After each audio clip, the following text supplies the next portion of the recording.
Caer y seguir cayendo, errar y seguir errando, parece inescapable para el ser humano. Conversamos sobre caer y seguir cayendo entre amigos.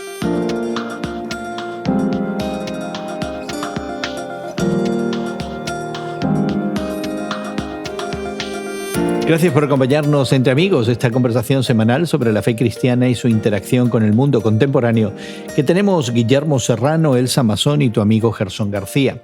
Hoy conversamos sobre la incapacidad humana de mantenernos sin fallas, ni tropiezos, ni errores, ni caídas. ¿Y qué toma de nosotros el poder levantarnos? Pero antes queremos invitarte a que te suscribas al podcast que acompaña este programa y que encontrarás en tu plataforma de podcast favorita. Tu suscripción te dará acceso a otras conversaciones y temas que hemos mantenido a lo largo del tiempo, información adicional sobre el tema de hoy y también la posibilidad de dejarnos tus comentarios que siempre son bienvenidos. Puedes obtener mayor información en nuestro sitio de internet radiomoody.org. Hoy conversamos sobre la incapacidad humana de mantenernos sin errores, ni caídas, ni fallas. Nos preguntamos qué toma de nosotros el poder levantarnos y sentirnos íntegros de nuevo. Y todo eso dentro de una sociedad que no perdona los errores fácilmente. Esta conversación fue motivada por un reciente artículo publicado en la revista norteamericana The Christian Century, en el que Yolanda Pierce, teóloga y educadora, expresa sus sentimientos cuando, en un grupo de trabajo, se le pidió que admitiera alguno de sus errores y fallas. Para Pierce, lo inesperado de esa petición, tan poco común, la dejó no solo pensando, sino emocionalmente afectada al sentirse menor e inadecuada. Pudiera ser, Guillermo y Elsa, que nosotros sintamos que no damos el ancho y que no hacemos constantemente. Pero ¿quién puede esconderse en privado de los errores que uno ha cometido? A mí me parece muy interesante este artículo en cuanto a la relación que hace la autora entre caer, ¿verdad?, y lo que es fallar. Yo creo que ella habla de que es inevitable, ¿verdad?, el caer en nuestras vidas, el tropezarnos, el fallar. Ya ven, la definición en hebreo del pecado es no darle al tino, ¿verdad? El no darle al blanco, ¿verdad? Mucho o poco, pero lo hemos hecho. El artículo define que la fe, ¿verdad?, nos invita a levantarnos. La fe hace que nos volvamos a levantar y a seguir tratando en esa vida y no necesariamente quedarnos caídos o dejarnos abatidos. Yo creo que los momentos que tenemos de fracasos, de tropiezos, son de cierta manera, digamos, como ventanas a la oportunidad de renovarnos, a la oportunidad de reenfocarnos, a la oportunidad de crecer, también, por supuesto, a la oportunidad de arrepentirnos. A mí me da la impresión que en la primera etapa de la vida de una persona, digamos, de su formación, vamos a llamarla así, de su educación, digamos hasta los 30 años, uno no se considera que tiene muchas fallas, uno se considera que tiene una meta, que va hacia ella, que lo está haciendo lo mejor posible.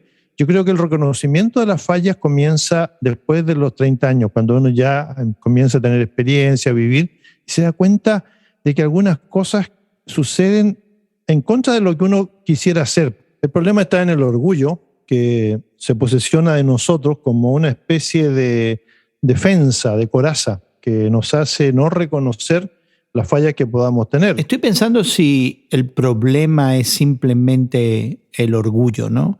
Que puede ser, pero si es nada más orgullo, porque el reconocimiento de las faltas personales ante alguien, el acercarnos y admitir nuestras falencias, o como dice el artículo, fallamos y continuamos cayendo, realmente nos pone en una posición, para empezar, a nivel emocional, psicológico, de mucha vulnerabilidad. Es el miedo al ridículo, es el miedo al quedar expuesto y también, por supuesto, es un problema en el carácter humano. Es decir, este miedo al ridículo es lo que se conoce en el teatro como el temor escénico, ¿no? El hecho de que el actor que se presenta en un escenario realmente tiene que tener todas las cosas consigo muy bien amarradas, el parlamento, las cosas que va a decir, porque si se llega a equivocar en una frase, ya ha quedado marcado para el resto de la temporada o para el resto de su carrera, ¿no? Ese es el problema cuando confesamos nuestra falla, que no nos crean, y entonces quedamos en ridículo ante una o más personas. O expuesto a otro tipo de escarnio, ¿no? Y eso sucede mucho incluso en las familias, ¿no? Donde lo recuerdan a uno con cosas que hizo en la juventud y no hay manera que 40 años después uno se libre de los errores de juventud, ¿verdad? Así pasa en muchas ocasiones. Pero vayamos al plano de la fe cristiana y particularmente de este espacio de interacción humana que es la comunidad de fe, la iglesia, donde tenemos varias recomendaciones que surgen del Nuevo Testamento. Y luego recordamos también a Santiago, invitándonos a hacer algo que yo en lo personal considero un gran desafío. Y es esta idea de confiésense las ofensas unos a otros. Y ahí verdaderamente encuentro una dificultad casi insalvable. Porque no sé si tengo demasiada confianza en que la gente de mi comunidad de fe, lo que yo diga lo va a usar para restaurarme, para ayudarme, o lo va a usar para descalificarme y señalarme. Ese es el problema que se enfrenta hoy día en la sociedad moderna, en donde vivimos en una especie de esfera de opinión pública, ¿no? Y más todavía con las redes sociales, donde las iglesias ahora ya no son el círculo privado, el círculo más íntimo, la casa donde uno se junta con otros y de repente habla de algunas cuestiones que son su debilidad o su problema y que la persona se compromete a tenerlas presentes para interceder por esa persona solamente. Ahora no, ahora realmente se trata como una especie de mente morbosa de saber los detalles. Por otro lado, creo que hay muchas personas que de verdad, mencionamos al principio de nuestra conversación, la falta de autorreflexión. Conocemos a personas que no se ven sus mismos pecados, pero sí las ven en otros, ¿no? Y no se puede evitar el encontrarnos con personas así. Y empezamos a escuchar un montón de excusas para poder seguir conversando acerca de la vida y los errores de otras Guillermo personas. se está riendo en silencio, pensando que es un problema femenino. No. Santiago, te ha aquí citado a Santiago, el hermano del Señor, quien dice que la lengua no es algo que tiene vida propia y que no se puede domar. Así es. Entonces yo creo que él se le está apuntando realmente directo al problema de falta de confiabilidad que hoy día hay en nuestras comunidades. Eso se ve y se nota. Pero no deberíamos aspirar a eso. Ante mis fallas que son obvias para ustedes, mis amigos cercanos, Guillermo y Elsa, que hubiera una dimensión social del ejercicio de esta fe, de esta gracia ante los errores ajenos. No deja de ser interesante que la oración del Padre Nuestro, en una de sus partes, ¿no?, en una de sus secciones, muy breve por lo demás, diga: perdónanos nuestras deudas, como así también nosotros perdonamos a aquellos que nos han hecho mal. Es decir, la gracia del perdón en ese momento, y me estoy refiriendo a la gracia como a aquel auxilio divino, está diciéndonos que la actitud de perdonar, ¿verdad?, a los que nos han ofendido, también tiene que ser el reflejo de cómo Dios nos ha perdonado a nosotros. Por lo tanto, con esa actitud sí podemos confesar, yo diría, las falencias que tenemos, las fallas que hemos cometido, las ofensas que le hemos hecho quizá a algunas personas, con la esperanza de que esa persona también nos perdone de acuerdo a lo que dice esta oración universal del Padre Nuestro. Muy bien indicada, Guillermo, esta alusión al Padre Nuestro que tendemos a olvidar realmente. Pensamos que Dios nos va a perdonar y que nos perdona, pero nos olvidamos mucho de esa parte tan importante de que debemos de perdonar a los demás.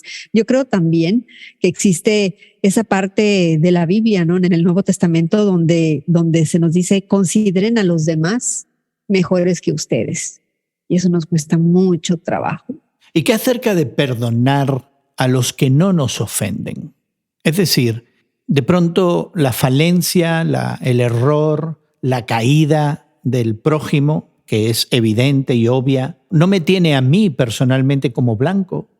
No soy yo el afectado por esa caída, no soy yo el ofendido, no soy yo el dañado. Pero si te pones a pensar que todos nosotros somos parte del cuerpo de Cristo, ¿verdad? Y si pensamos, nos dice Pablo, ¿no?, unos son el ojo, otros funcionan como el codo, otros son una pierna. ¿Qué pasa cuando alguien en el cuerpo de Cristo, ¿verdad? Si yo soy un ojo y me está fallando el pie, pues no está directamente relacionado conmigo, ni está muy cerca como estaría el oído, ¿verdad?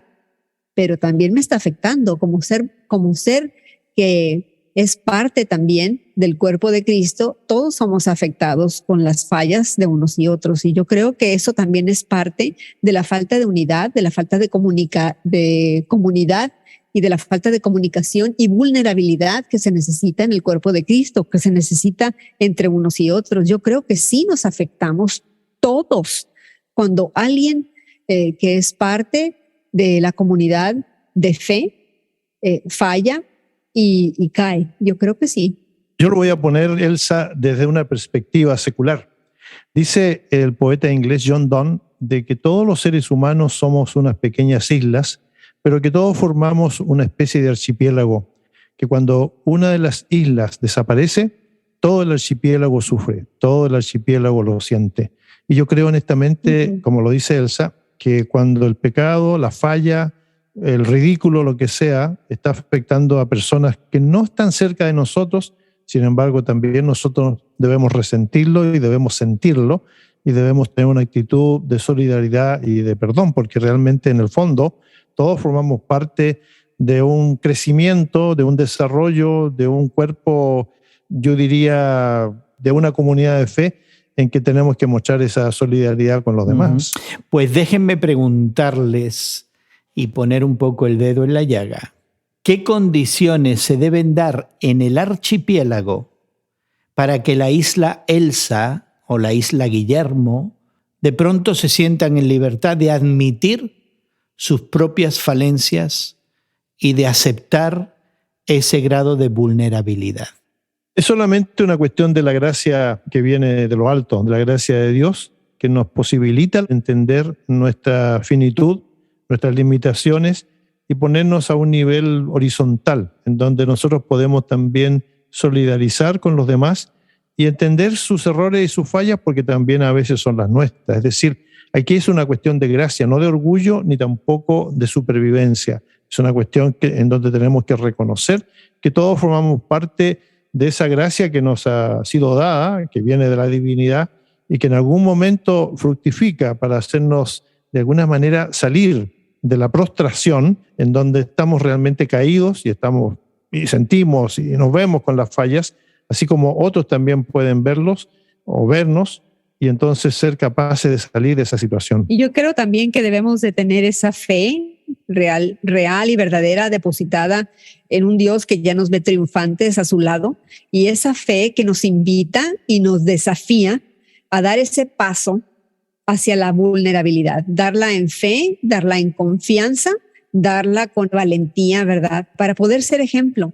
Solamente de esa manera podremos lograr que otras personas también nos sigan en ese caminar de la vulnerabilidad, de la transparencia, para poder reconocer nuestras fallas, reconocer nuestros pecados y ayudarnos unos a otros en el camino. Únicamente de esa manera podremos entonces ser fuertes y seguir adelante. Pues yo creo que esta idea de vulnerabilidad en medio de la comunidad cristiana y la admisión de nuestros propios errores, quizás de una manera más pública, es una de esas muestras de que verdaderamente este llamado de Jesucristo, este llamado de la fe cristiana es el camino difícil de recorrer, el camino angosto.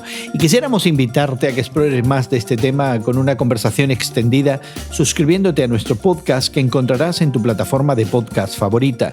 Nuestro podcast complementa este programa con mayor detalle sobre esta realidad humana de caer y seguir cayendo con la posibilidad de levantarnos algún día. Contacta con nosotros visitando radiomoody.org. Agradecemos a nuestros equipos técnicos en México, Brasil y Estados Unidos que hagan posible que esta conversación llegue hasta ti. También nuestra gratitud para Elsa y Guillermo por darnos de su tiempo hasta otro momento en el que nos unamos a conversar entre amigos. Una producción conjunta de Ministerio Reforma y Radio Moody.